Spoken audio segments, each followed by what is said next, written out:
तको जी मासी जी मासी जी भी ना नवी नवी शहर आंदी है तो इस बंदे पॉलिश कराना इस बंदे ओए जैसी हाँ जी चलो जी बुश कटो इसी पॉलिश करो काबली पुलाव भी आई गया जी असा इसी बहस इस जी इसी सरसा जी ऊपर कबाब शबाब तो फिर इसी चेक करसा। हाँ जी साहब क्या टेस्ट है?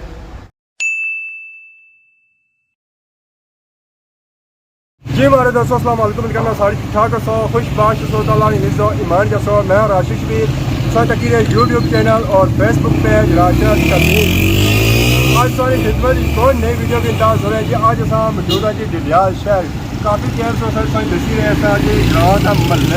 अज अस निकले शहर आए शहर भी अस जो आए और राती आए दिहाड़ी असें कह भी लगा कि अस शहर जुला भी शॉपिंग करा तो हूँ जो अस आए पिंड तुंड अस शॉपिंग वाली क्या करवा शॉपिंग अस जी करने होना इसी दिहाड़ी करने बाकी साल पूरा रेस्ट ही होनी है। अज अस आए हैं डडियाल शहर और सही चेक कर डडियाल शहर में सूरत हाल जी उसी और रात नहीं क्या होनी है इसलिए तो मगरब टाइम हो चुके तो अजाना भी होने रही तो बाकी उन्होंने जुले गया शहर बगैर लेट के डडियाल शहर जी मौजूदा शहर की सूरत हाल तक जो इसलिए सही नज़र आई हुई है जी काफ़ी ट्रैफिक क्योंकि लोग सारे जो अपने घरों में जाई रहे ऐसा तक जी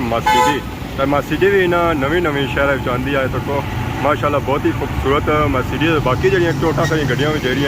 उस बाद रक्शा भी तक बुक हो लोग अपने घरों में जाई रहे जिसे तुसा तकसो है तुसा की रश इधर नसी है बाकी और कोई चीज़ इधर तुसा की नज़र नहीं अच्छा गया शाम का टाइम है इसलिए तो रश तक नहीं होना है डडियाल शहर अज तक काफ़ी रश है इतने लोग जो आए हुए शॉपिंग हो ज़्यादा दिहाड़ी जो होना है गर्मी होनी है तो गर्मी लोग बाहर नहीं लगना था मगर अपने टाइम या असन टाइम बाहर लिखना तो शॉपिंग करने वास्ते अच्छे फ्रेश माल छापर दो नाल चने आ गए स्पेशल जी। जी अस्सलाम वालेकुम। वालेकुम सलाम व रहमतुल्लाहि व बरकातहू। क्या हाल है ठीक हो? ठीक ठाक अल्हम्दुलिल्लाह। क्या आवाज़ मारी दसो ये सारे चने ने लोरी पुड़ा जी मरुंडा जी मच्छी कंडे तो बगैर जी करेला जी छापर नाल दो का मतलब दो छापर फ्री नाल भाजी बडेरे खान जवान खान छापर फ्री नाल खान छापर तो बगैर तो बगैर कोई नहीं आ छापरे भाई दे रहे दो छापर नाल बाकी हमारे प्रॉब्लम क्या नाया मेरा नाम अज़ाद हुसैन बहारी ना दुख ना बीमारी। हाँ वाह जी ना दुख ना बीमारी सही ये खाने का बीमारी खत्म होनी है अल्लाह ने हुक्म है चने ने भाजी किला किला बडेरे खान जवान खान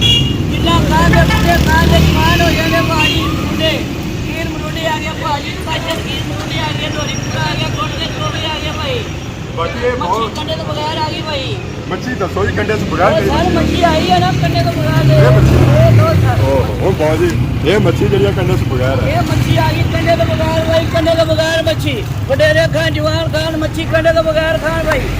यार मच्छी समझी थी मंगला डैम वाली ना कंडे से करेला आ गया भाई करेला स्पेशल करेला आ गया भाई कोड़ा तो नहीं राजी ना कोड मारी है देसी की राज साहब चेक करो राज चेक करो तो बाकी वो केड़ी चीज है जिसका ना दुख ना बीमारी लगनी है ये दुख ना बीमारी ये भाजी चने को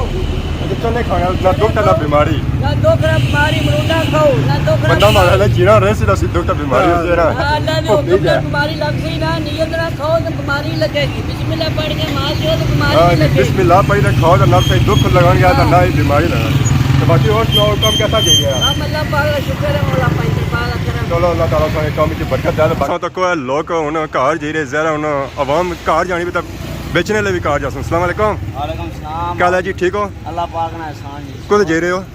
आ जुले गोदाम में रेडी बंद बस क्लोजिंग हो गई है हुन आवाम खत्म हो गई आवाम है लेकिन ये आगे बस जासा हुन का बड़ी है कम खत्म हो गया जरा जी आवाम किन्नी है दिहाड़ी किन्नी है राती नहीं किन्नी राती किन्ने बस राती जरा रोटी खाने ले ज्यादा होना उसन ना हम कट खाने ले उसन तो बाकी था केला भी आसी 2-4 किलो कोई जरा सा घर ना जुलिया सा रोटी खासा तो फिर अगे जासा रोटी खवासो ना टूड़ा रोटी ना पोहे ना खा ले टूड़ा खवा ली उड़े वाह जी वाह मन्नी गया जरा मारे मर्जी है रोटी खाई ला असा किसा नहीं पल्ला मेहरबानी शुक्रिया फिर इंशाल्लाह बाकी है तो तक जी आवाम खुमा शुमा भी खाई रही है तो बाकी है सारे पापा और खुमा भुन्नी भी रहे। अस्सलाम वालेकुम उस्ताद जी क्या हाल है ठीक हो? क्या करी रहे हो? बस काम कर ले भाई। हाँ काम कैसा जी रहा? अल्लाह का जबरदस्त। गर्मी तो नहीं ज़्यादा है? गर्मी तो बस आप देख रहे हैं। हाँ जी वाह उस्ताद एसी उड़ाने क्या खलते हैं ये जो खलते हैं नहीं पता एसी क्या खलते हैं या इटला क्या खलते हैं बाकी खुमा कैसी जेरियां ताज़ियां ही जबरदस्त ताज़ी। किसा खुमा एक बस 3 रुपए भाई। सिर्फ 3 रुपए खाने दे या टूड़ा ही खवा सो टूड़ा जी उस्ताद नहीं मनने ज़रा खुमा खाने ले ही आइए यानी टूड़ा खवा सो तक टूड़ा लबना सोंगल टूड़ा लबना क्या बोलना रोटी मिलती है आपके पास है? रोटी आपके पास है? रोटी। हाँ हम पिंडू है ना देहाती है ना इसलिए हम टूड़ा कहता है। हाँ इधर खुम मिलेगा इधर पालिश भी है पालिश कराना है पालिश कर सा किसकी करसी पालिश है जैसी मैं पूरा पालिश हो जा इस बंदे ही पालिश कराना इस बंदे ही और जैसी हाँ जी चलो जी बुश करो इसे पालिश करो हां पालिश आला राइस जैसा मुंह चमकाना से हाँ जी कुछ है लेट हो रहा है आज कुछ जो सो आज जनाब एक नवा रेस्टोरेंट खुला नान चप्पल कबाब आज जनाब टेस्ट चप्पल कबाब ए चप्पल अपनी चप्पल के नेक अच्छा खाने ली चप्पल चलो जी रिव्यू देने आ के कैसा टेस्ट है हम जुलो जी उठा जुलो भूख बड़ी डाढ़ी लगी तक पापा भी खाई रहे दसा में जुला कोई रोटी छोटी खावा ये हमारे 200 डडियाल सोसा आई गया जी उन्होंने चेरी मोड़ इतना सही पता लगा सी इतना कोई नवा होटल खुला जी रेस्टोरेंट खुला तो आके आके जुला उठा कोई सिस्टम चेक करी ना तो इतना सही पता लगा सी इतना जब दे रहे जी नान और कबाब बाकी काबली पुलाव तो चलो इस तरह टेस्ट कई वैसे अस खाने ने जी खाने जी बिरयानी वगैरह खाने ने तो चलो अज पुलाव शलाव चेक करा काबली पुलाव होना जैसे बाकी हम दसा जी अंदर चेक कर जी इस तरह रिव्यू हमारे दोस्तों हम इतना आई गए जी अस तक जी पेशावरी या काबली है पेशावरी कबाब चप्पल कबाब तैयार हो गया जी ए ना उस्ताद ना सट्टिया उस्ताद जी इतना नवा ब्रांड खुलिया क्या नया ब्रांड रहा खैबर पख्तूनख्वा दुआ है जनाब खैबर पख्तूनख्वा रेस्टोरेंट है वाह जी वाह तो किस तरह कबाब है एक कबाब जनाब 120 रुपये 120 इसे नाल की रोटियां छोटियां लभनियां क्या लभना है जी काबली रोटियां भी लपनी है कितनी देरी तैयार हो जाना है ये जनाब 2 मिनट में तैयार हो जाना तो क्या कैसी मेवे पे होने इसमें जो जनाब कीमा होना और दीगर मसाले होने 6-7 किस्म में ठीक है हाँ बंदा एक कार्य तैयार करी कितना है मुश्किल है ना मुश्किल है महर बंदा है तो फिर ताज़ी चाहिए होनी सो उस्तादी जी कितनी देर बंदा तैयार हो जाना चाहिए असा ले आपको सही उस्ताद ना बनते जो सो उस्ताद है हाँ ज़रा पख्तो पोएगी ज़्यादा पख्तो पोएगी उर्दू ना पोएगी क्या बना उस्ताद भले बस न कोई करने यार कोशिश तो हाँ जी कहने उर्दू नहीं इछनी उर्दू निकाले नहीं आती हमें पछतो आता है अभी टमाटर का नाम इनको आ गया था इसको अभी टमाटर भी ज़्यादा पहने हो सन तई उस्ताद ने टमाटर ना के दासे बाकी उन्हें और कितनी देर लगती है ऐसी कितनी देर लगती है और तो ऐसी खासा है फिर बस जनाब 2 मिनट ही लगते हैं 2 मिनट लगता ना और तब सही पसीना उन्हें आई गया ना गर्मी है ना पापा ऑर्डर देता से ऑर्डर से बगैर ही तैयार करने पे आर्डर से बगैर तैयार करें तकी दाना जनाब जने खाने ले आए तब मैंने तैयार करी जने खाने ले आए वाह जी वाह तो बाकी नान हो सन रोटी होती है नान भी है रोटी मिलती है ना या नान मिलता है सिर्फ नान है जनाब रोटी हम खाता नहीं है हम नान खाएगा भाई हमको नान पचता नहीं है ना पछता नहीं है तो सब बस सिर्फ आप खाएंगे सब सुखा सुखा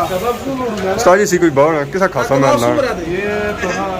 आजम नहीं होता हम तो पहली दफा आ गए तो देखते हैं कबाब कैसे आप भी टेस्ट करने के लिए आए हो बेहतरीन कबाब मिलते हैं काफ़ी आवाम था जी टेस्ट करने वास्ते खैबर पख्तूनख्वा चपली कबाब वो उधर तो बेहतरीन कबाब मिलते हैं ना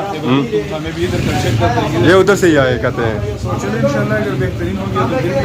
भी आएंगे हाँ अगर अच्छा हुआ तो फिर आप दोबारा आएंगे इंशाल्लाह वैसे इसका जो पोजीशन है तो बेहतरीन लग रहा है चलो आप चेक करते हैं ना हम भी चेक करने के लिए आए ज़्यादा उस्ताद नान शान नहीं कहते इंशाल्लाह बेहतरीन है बेहतरीन लगे चेक की पर चेक कितना ने प्याज पाई वाली जोड़ा ये माशाल्लाह रोटी तो बेहतरीन है अभी कबाब पहली दफा इधर डुडियाल में देते हैं ऐसी रोटी हाँ तो रोटी तो बेहतरीन पहले नहीं मिलता था इधर नहीं मिलता है चलो एक वैरायटी आएगी यार इतना हूँ डडियाल भी उस्ताद ये क्या है ये क्या है लेग पीस भी है चेस्ट पीस भी है ये किस तरह है एक 300 तो बाकी ये क्या है टिक्का बोटी 120 ये 120 का सी उस्ताद बिजी है हमारा है लेकिन ऑर्डर है गाहक आएगा ना हूँ अस आई गए जी किचन इतना सारे नाल मौजूद है खान साहब अस्सलाम वालेकुम खान साहब क्या हाल है तो आपका नाम क्या है मेरा नाम अब्दुल आप इधर क्या तैयार करता है आप इधर खाबड़ी पलाव दाल सब्जी वगैरह हांडी वगैरह बनाता है आप अंडे वगैरह बनाते और हैं, पुलाव बनाता है। पुलाव बनाते हैं। तो काबली पुलाव और नॉर्मल जो पुलाव होता है, कराची पुलाव होता है, लोहड़ी पुलाव होता है, उनमें क्या फ़र्क है? इनमें बहुत फ़र्क है ना, किस चीज़ का फ़र्क है? ये जायके में बहुत फ़र्क है। जायके में फ़र्क है। ज़र जो इसमें जो चीज़ें इसमें प्याज, ठीक घी, गाजर, मेवा, गोश्त ये डालते हैं। इसमें मसाला नहीं होता है, सादा होता है। ठीक हो गया। तो आप ये बना हुआ है या नहीं बना हुआ इधर? बना हुआ है। आप चेक कराएं ना, इसमें सब्ज़ी पड़ता है ज़्यादा माशाल्लाह। सौ तक जी संग नज़र आई रही हैं, गाजर भी नज़र आई हैं, उस बाद मुर्गा भी नज़र आई हुई है। सौ तक गाजर शाजर बोटियाँ छोटियाँ कराइया हुई हैं। तो बाकी इसी और भी मेवे वाले खुश्क मेवे भी पे हैं इसी कोई। मेवा है वो पानी में डालता है, वो थोड़ा नरम होता है, उसके ऊपर इसमें डालता है, दम रखता है। अच्छा, इसमें मेवे पड़ते हैं इसलिए इसको काबली पुलाव कहलाते हैं। हाँ, काबली पुलाव। बाकी में मेवे वगैरह नहीं पड़ते हैं। हाँ। बाकी होते निकाह अंदर छपना आए क्या छपना सो मुंशी है, ये मुंशी है। ना मुंशी है ये। हाँ जी मुंशी जी, क्या हाल है? सारा बिल कुछ सारा बिल मुंशी सियाने सही बना है मुंशी, वेरी गुड। आर्डर दिता सी जी कुआ बना और नान ना चटनी भी आई गई तो कुआ भी आई गए, गर्मा गर्म कुआ आए। तो असा हूँ मर्जी है टेस्ट करना, ज़्यादा ठंडे गया टेस्ट इस तरह रह नहीं गया। कैसा टेस्ट है? मुँह जैसे बता देते हैं जी, ये आने वाले सह अंदर जय रस को ले पता लग जाना कि कैसा टेस्ट है। मज़ा आई गया जी खाने में। राज साहब सच बहु ये ये नहीं वीडियो च ना बहु के वीडियो तक ही ताने वाह वाह वाह माशाल्लाह चंगे जी जरा वाम अस्सी आपको बासी है वाकई चंगे सन है। यानी कि रिव्यू अच्छा दे रहा। अच्छा दे रहा। तो बाकी नान है, नान सामान भाई से चक्के तो बस जरा मैं खाना कोई इन्हें मंगवाया अपने वास्ते ही है। हमारे साइड ने मंगवाया ये सुक्का कबाब अफगानी पुलाव वो मंगवाया, इस भी भोजना उसने अपर बसा तो फिर खा सकते मजा आ जैसे वो अपना ही उसी काबली पुलाव भी आई गया असा इसी बहस हिस्सा जी थोड़े सरसा जी अपर एक कबाब शबाब तो फिर इसी चेक करसा। तो ये जो चावल सन जिस सन वाइट वाइट नज़र आई रहे सन, इस चावल की जरा है कि सी पैने खुश मेवे ज़रा दिता ही है काबली पुलाव बना जो बाकी होने ना सारे बिरयानी शरियानी या पुलाव जो होने उन्हें जैसा मसाले दुए बने। हाँ जी साहब क्या टेस्ट है? माशाल्लाह अच्छे चावल है जी। यह है कि सारे खाओ तो सौ पेट खराब नहीं होना क्योंकि इसी जो लाइट मतलब सिस्टम बना रखा तो जो खाने वो बिरयानी शरियानी तो फिर ज़्यादा टेस्ट जो होना वो मिर्चा वाला होना। तो बाकी इसमें इतना तो कबाब स्थिति तो फिर जो चस सी में जो मज़ा इसी वो अपना ही उसी। तो बाकी उन्होंने खाने की इंजॉय के साथ सारी इजाज़त दोबारा के साथ खिदमत थी। इस तरह नई नई वीडियो के इंतजार हाजिर हो रहे हैं। तब तक जो इजाज़त थी मान